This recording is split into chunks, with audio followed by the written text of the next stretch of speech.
بسم اللہ الرحمن الرحیم نحمدہ ونصلی ونسلم علی رسولنا الکریم اما بعد۔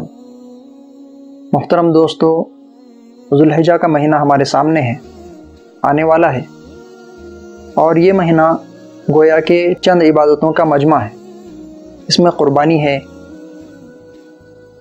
حج ہے، ایام تشریق میں تکبیرات ہیں، عید ہے، اور ان میں سے ہر ایک کے اپنے فضائل و برکات ہیں اور مسائل ہیں۔ تو دوستو، آج ہم بات کرتے ہیں قربانی کے اوپر۔ ویسے تو قربانی کے مسائل ان گنت ہیں، جس کو علماء نے کتابوں میں لکھا ہے اور کتابیں اس سے بھری پڑی ہیں، لیکن ہم یہاں پر چند ہی باتیں آپ کے سامنے ذکر کرتے ہیں۔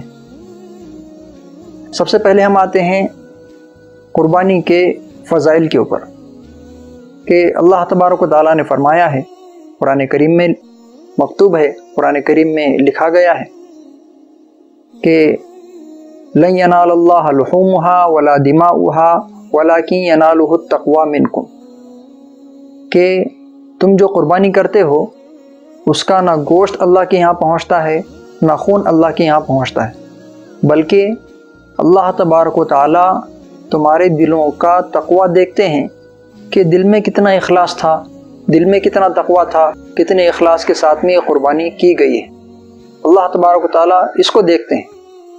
اس کے بعد میں نبی اکرم صلی اللہ علیہ وسلم نے ہمارے اور آپ کی رہنمائی کے لیے، رہبری کے لیے فرمایا اور جذبات کو بڑھانے کے لیے فرمایا کہ جو جانور قربانی کے لیے ذبح کیا جاتا ہے تو اس جانور کے خون کے قطرے زمین پر گرنے سے پہلے اللہ کے یہاں پر قبول کیے جاتے ہیں۔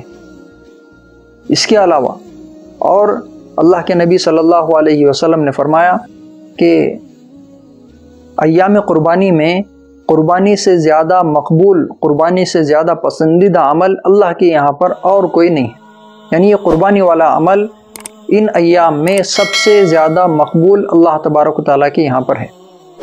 اور ایک حدیث میں اللہ کے نبی صلی اللہ علیہ وسلم نے فرمایا کہ جو شخص قربانی کی استطاعت رکھتا ہے، جو شخص قربانی کر سکتا ہے، اس کے باوجود قربانی نہ کرے تو اس کو چاہیے کہ وہ ہماری عیدگاہ کی طرف نہ آئے، یعنی یہ تاکید فرمائی اللہ کے نبی صلی اللہ علیہ وسلم نے۔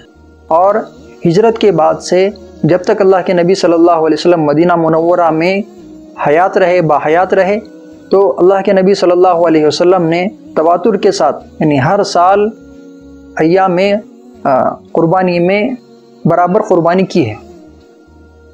جس سال حج کیا وہاں پر صرف اللہ کے نبی صلی اللہ علیہ وسلم نے اس قربانی والے عمل کو چھوڑ دیا اور حج والا عمل اس وقت میں۔ اب آتے ہیں دوسری چیز پر، قربانی کے مسائل۔ قربانی کس پر واجب ہے؟ اس میں 4 چیزیں ہیں۔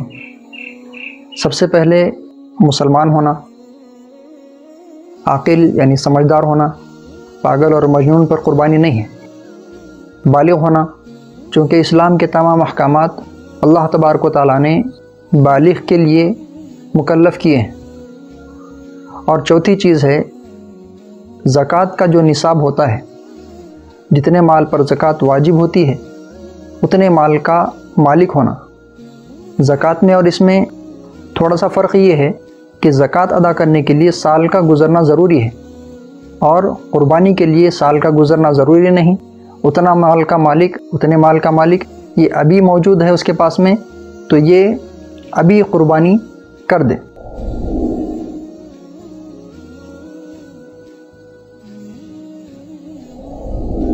تیسری چیز ہے قربانی کا جانور کیسا ہو۔ اس میں 2 چیزیں ہیں۔ سب سے پہلے تو جانور پالتو ہو، انسانوں سے مانوس ہو، اور دوسری چیز اس کو اللہ تبارک و تعالیٰ نے حلال کیا ہو، یعنی ایسے نہیں کہ کوئی بھی جنگل سے جانور پکڑ کے لائے اور اس کی قربانی کر دی، یہ درست نہیں۔ اور جانوروں میں اگر اونٹ ہے تو 5 سال کا ہونا ضروری ہے، اور بیل، بھینس اس قسم کے ہیں تو ان کا 2 سال کا ہونا ضروری ہے۔ اب اس کے جانکار جو ہیں وہ اس کی علامتیں بتا دیتے ہیں. کوئی بتاتا ہے کہ اس کے دانت نکلنا ضروری ہے، کوئی کہتا ہے سینگ نکلنا ضروری ہے. تو یہ مختلف جانکاروں سے مختلف علامتیں اس کی پائی جاتی ہیں. اور اگر بکری ہے، بکرا ہے، تو اس میں 1 سال کا ہونا ضروری ہے.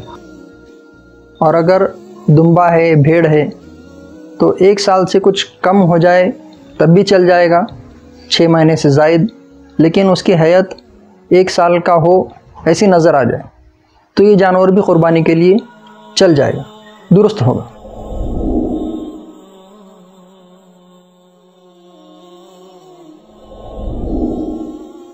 دوستو بزرگوں، چوتھی چیز ہے قربانی کب کی جائے، یعنی اس کا وقت کیا ہو. اس کے لیے 10 ذی الحجہ کی صبح سے 12 ذی الحجہ کا سورج غروب ہونے تک قربانی کی جا سکتی ہے.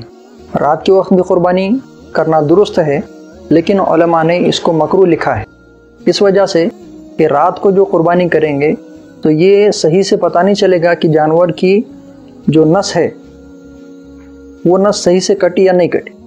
اس وجہ سے علماء نے رات کے وقت قربانی کرنے کو مکروہ لکھا ہے، ورنہ درست تو ہے. رات کے وقت بھی اگر اجالا ہو، ساری سہولتیں ہوں، تو اس کی رات کے وقت میں بھی قربانی کر سکتے ہیں، اس میں کوئی حرج نہیں.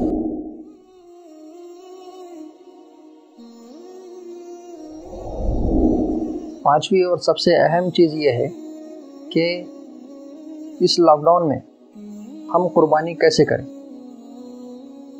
سب سے پہلے تو منڈیاں بند ہیں، بازار بند ہیں، جانور ملنا مشکل ہے. تو ہم ہمارے اطراف میں دیہات میں تلاش کریں، کوئی وہاں پر قربانی ہو رہی ہو، ہمارا کوئی جاننے والا پہچاننے والا وہاں پر موجود ہو، اس کے ذریعے سے قربانی کرائیں. یا پھر ہمارے اسٹیٹ میں اجازت نہیں ہے، کسی اور اسٹیٹ میں اجازت ہو، وہاں پر کوئی ہمارا پہچاننے والا ہے، ان کے ذریعے سے قربانی کرائیں. اور اگر اپنے یہاں پر قربانی ہو گئی تو ساری احتیاطی تدابیر، ساری سیفٹی چیزیں استعمال کر کے اس کو تقسیم کریں. اور اگر قربانی نہ ہو سکی، جس شخص کے اوپر ان 3 ایام میں قربانی کرنا واجب ہے اور وہ قربانی نہ کر سکا، تو اس کے لیے بھی اللہ تبارک و تعالیٰ نے اسلام کے ذریعے سے رہنمائی کی ہے، رہبری کی ہے کہ وہ شخص کیا کرے. تو اس شخص کو یہ کرنا چاہیے کہ ان 3 ایام کے گزر جانے کے بعد ایک جانور اپنی طرف سے صدقہ کرے. چھوٹا جانور جیسے بکری ہے، بکرا ہے، یا اور کوئی جانور جس کی قربانی ہو سکتی ہے، ایسا کوئی جانور صدقہ کر دے. یہ صدقہ کرنا یاد رہے کہ یہ صدقہ کرنا اس کے لیے قربانی کا بدل نہیں ہوگا، بلکہ اسلام نے اس کے لیے یہ کفارے کی شکل بنائی. تو گویا کہ یہ قربانی کا کفارہ ہوگا، قربانی کا بدل نہیں. اللہ تبارک و تعالی ہماری قربانیوں کو قبول فرمائے اور ہمارے مجاہدوں کو قبول فرمائے. اور یہ جو بیماری پھیل رہی ہے، اللہ تبارک و تعالی اس سے ہم سب کی اور تمام امت مسلمہ کی، بلکہ پوری انسانیت کی اس سے حفاظت فرمائے. وآخر دعوانا ان الحمد للہ رب العالمین.